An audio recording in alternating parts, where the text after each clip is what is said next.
kay sa ating mga Bombo International News Correspondent sa Japan kay Bombo Miles sa Briones Magkabombo. Sa pamagitan po natin po makasamahan dyan mismo sa Bombo Radio Legazpi at tayo po yung makikisama po mga kabombo at para po dito sa isa pong tie-up, malaman po natin na ang sitwasyon sa natura pong bansa. In particular po sa may Northern Japan, matapos po ang nasabi pong 7.5 magnitude po na lindol.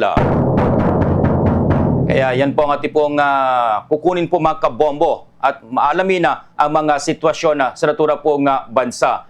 At sa puntong ito, no, ating pong malalaman at ating pong papakinggan dahil sayang po natin yung pong mga kababayan natin doon. At ano na po ba ang naging, di ba, response ng nasabi pong Japan government hinggil po sa nasabi pong lindol.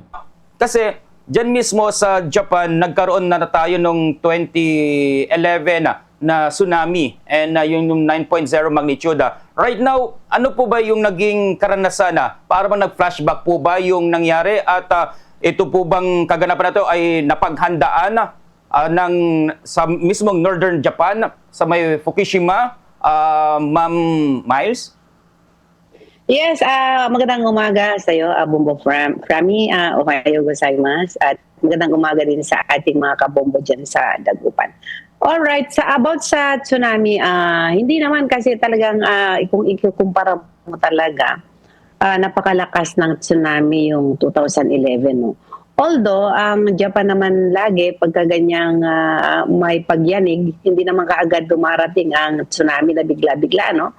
So, nabibigyan pa sila ng pag-alarma para sa ganun ay makapaghanda naman itong may mga yate. Nakita talaga natin, nag-move talaga sila lahat para ilagay sa isang safety lugar yung kanilang mga yate at itong mga taong malalapit sa mga karagatan ay agaran nila itong binigyan ng abiso para sila ay makapag-evacuate Bombo Frami.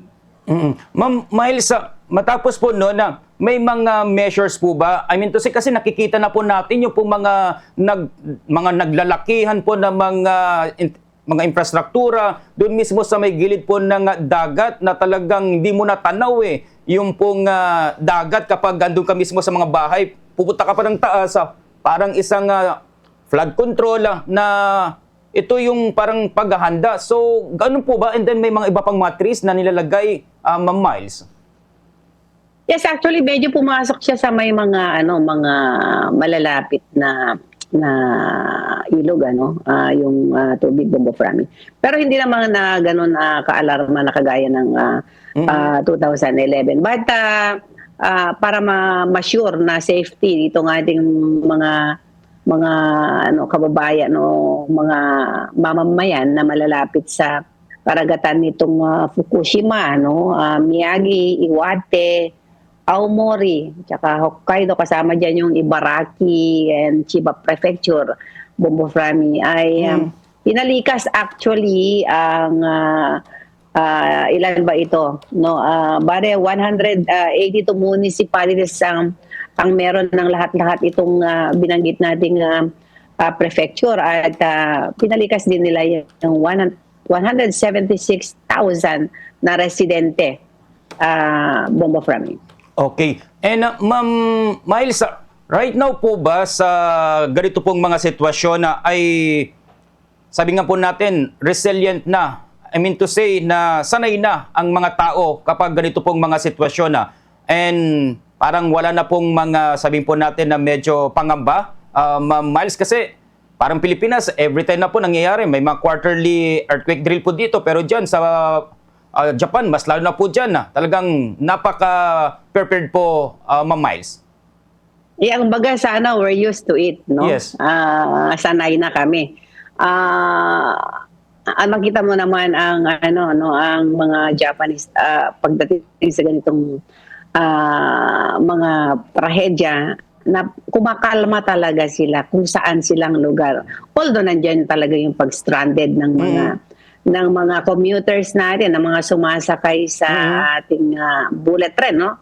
Medyo nagkaroon ng suspension, no, doon sa bullet train na bumabaybay mula dito sa Aomori Hokkaido patungo dito sa Tokyo, Bombo Frami. So although ang mga airports naman ay hindi nagkaroon ng cancellation, so itong mga sasakyan na ito ay talagang pumunta sila, dinala nila yung mga sasakyan nila sa matataas na lugar para maging safety dito sa tsunami alert na ibinigay sa kanila ng gobyerno.